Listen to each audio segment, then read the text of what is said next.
Hello students, आप सभी लोग कैसे हैं? आई होप सब बढ़िया होंगे।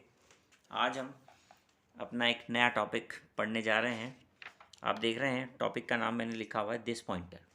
कहीं कहीं पर आपको ऐसा लिखा हुआ मिल जाएगा कि दिस कीवर्ड के बारे में बताइए कि दिस कीवर्ड क्या होता है। ये आपको समझाना हो सकता है, या फिर दिस पॉइंटर बताइए क्या होता है। जहाँ पर भी पॉइंटर शब्द जुड़ जाता है वहाँ पर एक चीज़ तो कन्फर्म है कि किसी का एड्रेस पॉइंटर होल्ड करेगा।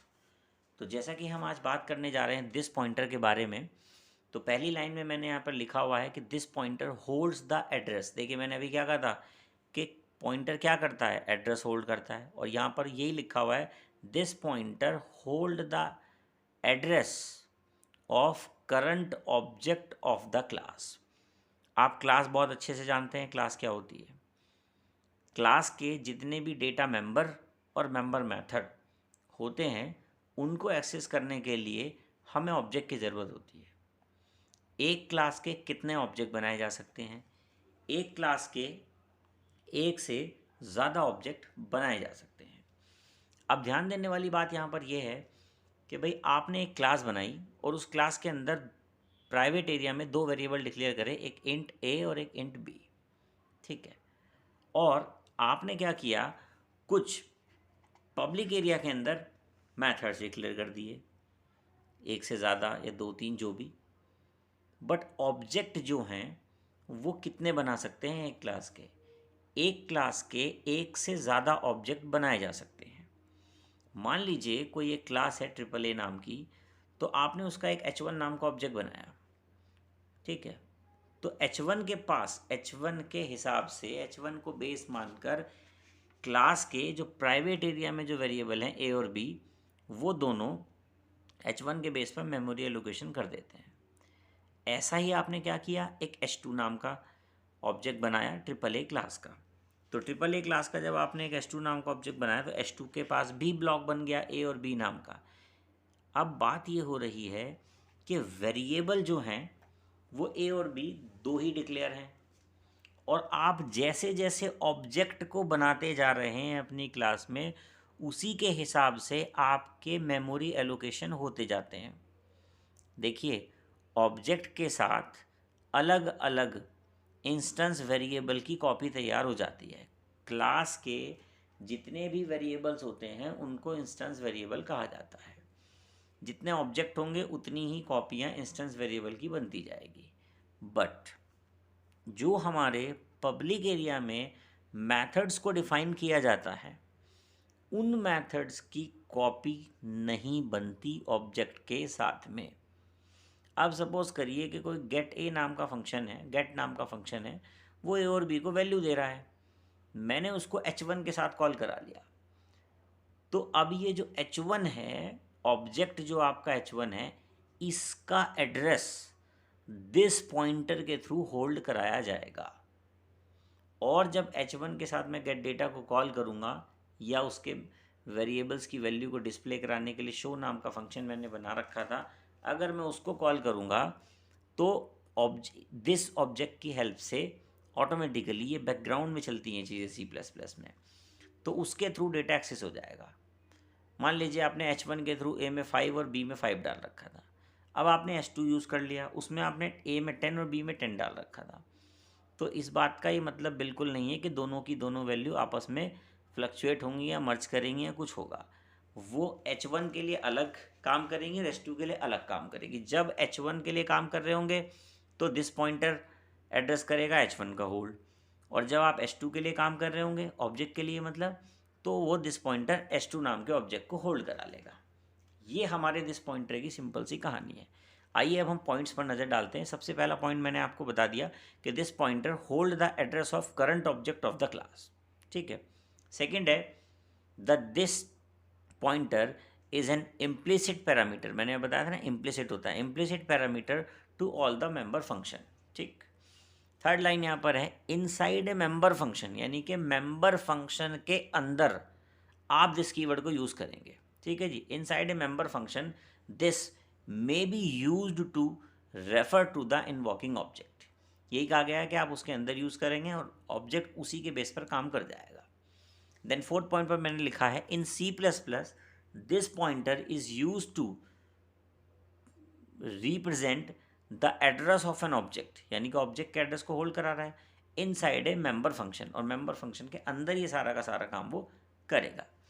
नेक्स्ट पॉइंट है हमारा this pointer acts as a implicit argument to all the member function, यानी कि वो इम्प्लिसिट करके, यानी कि फंक्शन जो हैं उनको अलग अलग नहीं बनाया जाता, सभी ऑब्जेक्टों के लिए फंक्शन सेम रहते हैं, और उनके अंदर जो वेरिएबल हैं, जो प्राइवेट एरिया में जो आपने वेरिएबल डिक्लेयर करे हैं, वो उनके लिए अलग बन सकते हैं।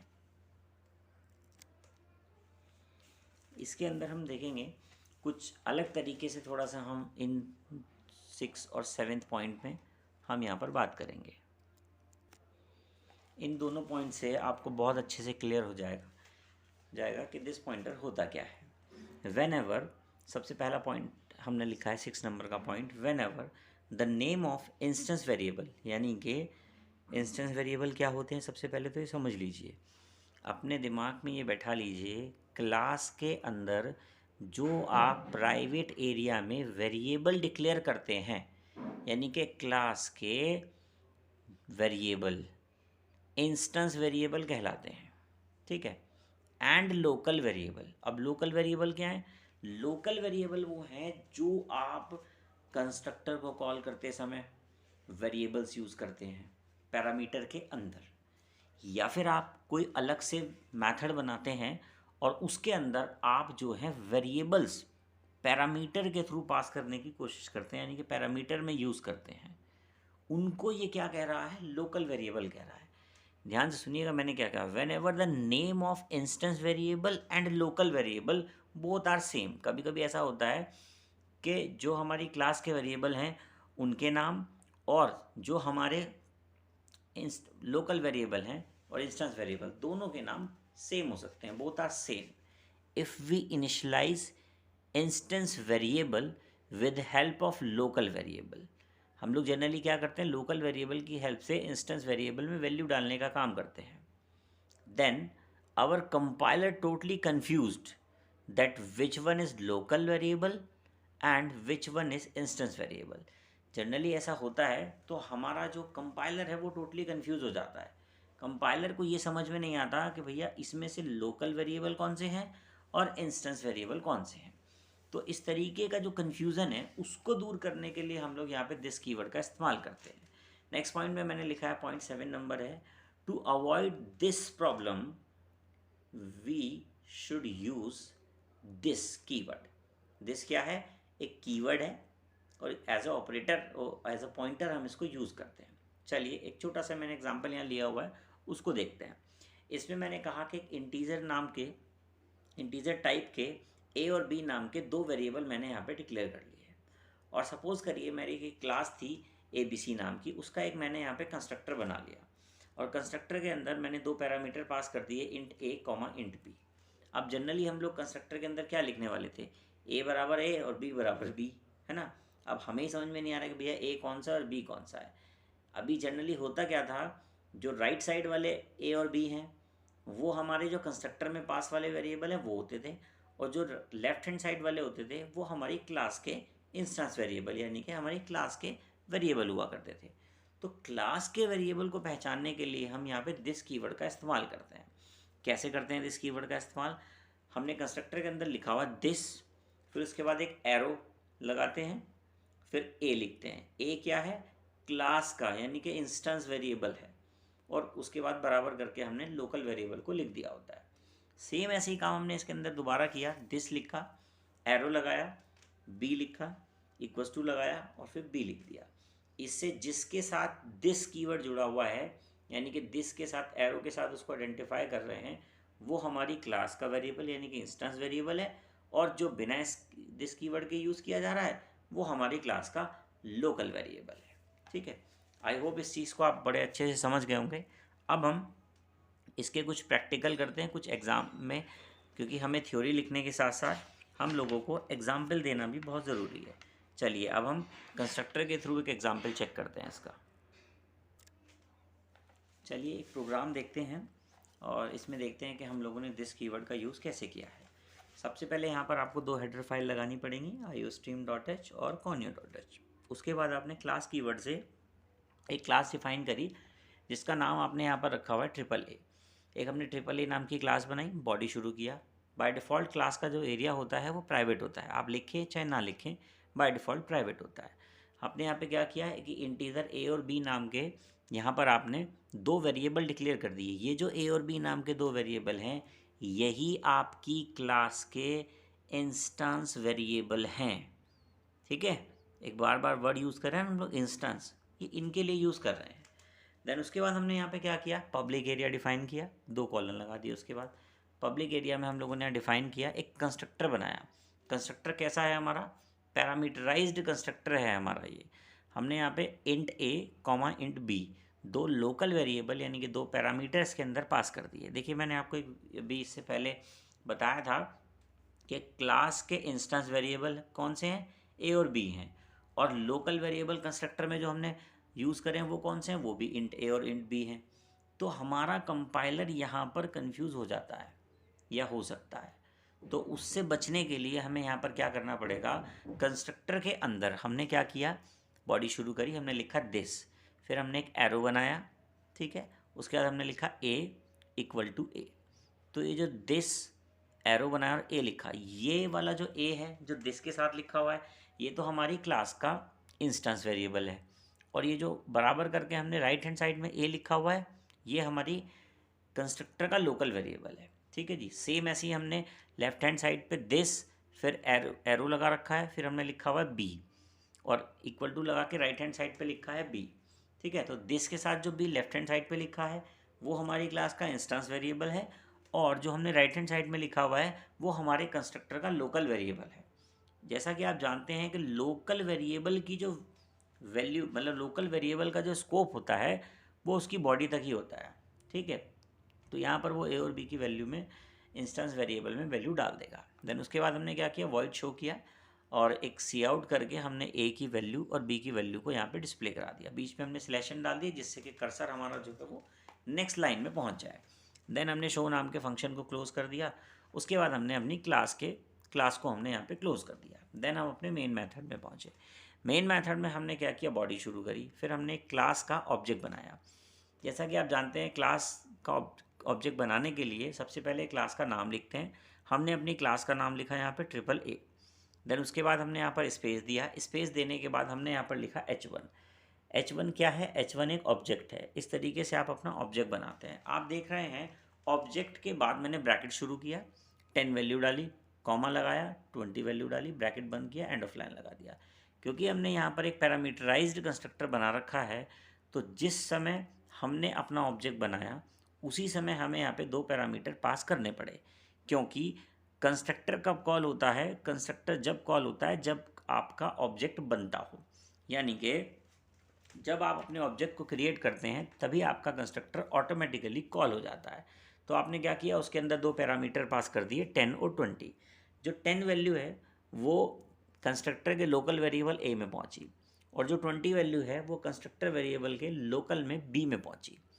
अब ए के लोकल ने क्या किया, इसको ए की वैल्यू को कॉपी करा दिया क्लास के इंस्टेंस वेरिएबल में ऑब्जेक्ट के उसके दिस कीवर्ड के थ्रू, और ऐसे ही बी में कराया उन्होंने कि बी में जो वैल्यू आई थी 20, वो उन्होंने दिस कीवर्ड के थ्रू यानी कि दिस पॉइंटर के थ्रू वो क्या किया, इंस्टेंस वेरिएबल में बी में स्टोर करा दी।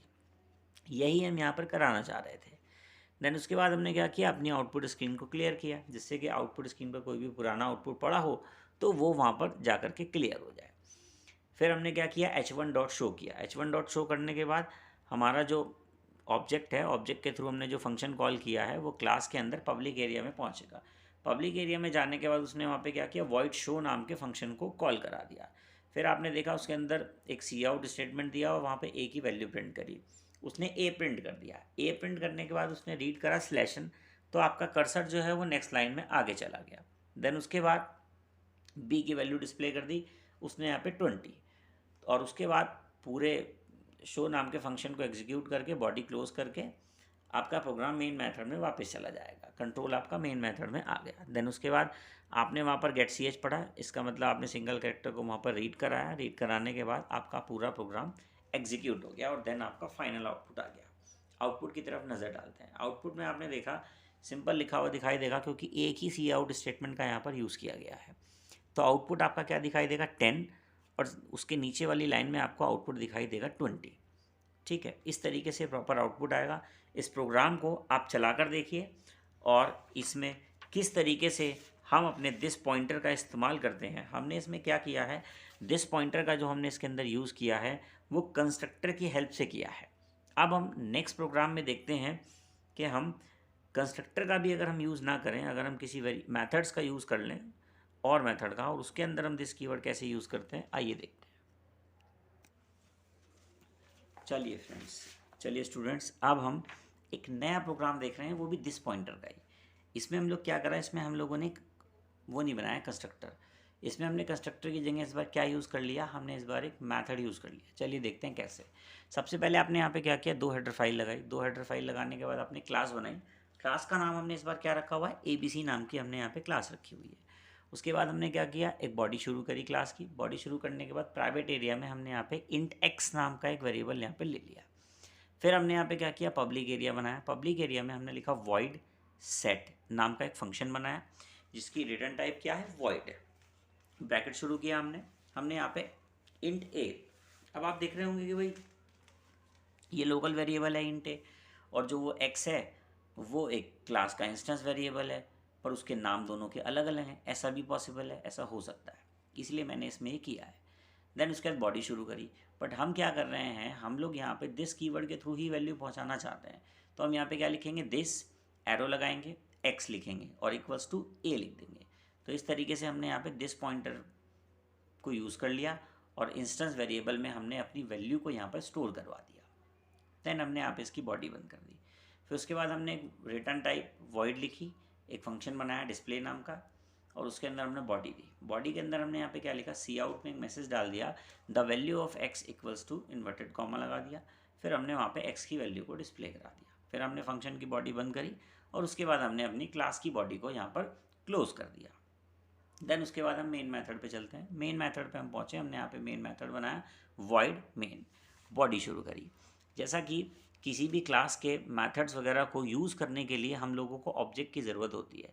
तो मैंने यहाँ पे क्या किया, एक ABC करके एक H1 नाम का एक मैंने ऑब्जेक्ट बनाया। ठीक है, इससे पहले वाले प्रोग्राम में भी हमने एक ऑब्जेक्ट बनाया था, पर हमने उसमें क्या किया था, पैरामीटर पास किए हुए थे उसके कंस्ट्रक्टर में।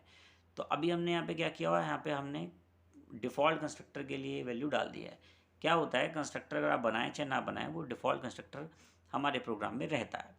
तो अभी हमने यहाँ पे कंस्ट्रक्टर को शो नहीं किया, हमने यहाँ पे क्या किया, ABC नाम की क्लास का एक H1 नाम का ऑब्जेक्ट बना लिया। ऑब्जेक्ट बनाने के बाद आपने अपनी आउटपुट स्क्रीन को क्या कर दिया, क्लियर कर दिया। क्लियर करने के बाद आपने ऑब्जेक्ट की हेल्प से, जैसे आपने लिखा h1.set, एक फंक्शन कॉल किया और उसके अंदर एक सिंगल पैरामीटर पास कर दिया, जिसमें आपने वैल्यू पास कर दी 10। ये जो 10 वैल्यू है, जैसी आपका फंक्शन कॉल होगा ऑब्जेक्ट के थ्रू, तो आपका कंपाइलर क्या करेगा, क्लास के पब्लिक एरिया में पहुंच जाएगा। क्लास के पब्लिक एरिया में वो void set नाम का एक फंक्शन ढूंढेगा और चेक करेगा कि उसके अंदर एक पैरामीटर पास करना है। तो वो जो a नाम का जो वेरिएबल है, इंट a जो आपने लिया हुआ है, और जब फंक्शन को आपने कॉल किया था और 10 वैल्यू उसके अंदर डाल दी थी, तो जो वो 10 वैल्यू है वो a नाम के वेरिएबल में जाके कॉपी हो जाएगी। ठीक है जी। देन उसके बाद आप बॉडी शुरू करेंगे। बॉडी शुरू करने के बाद आपने देखा कि एक दिस पॉइंटर आपने यहाँ पे यूज़ किया हुआ है। वो क्या कर रहा है, दिस लिखा आपने, एरो लगाया और x लिख दिया।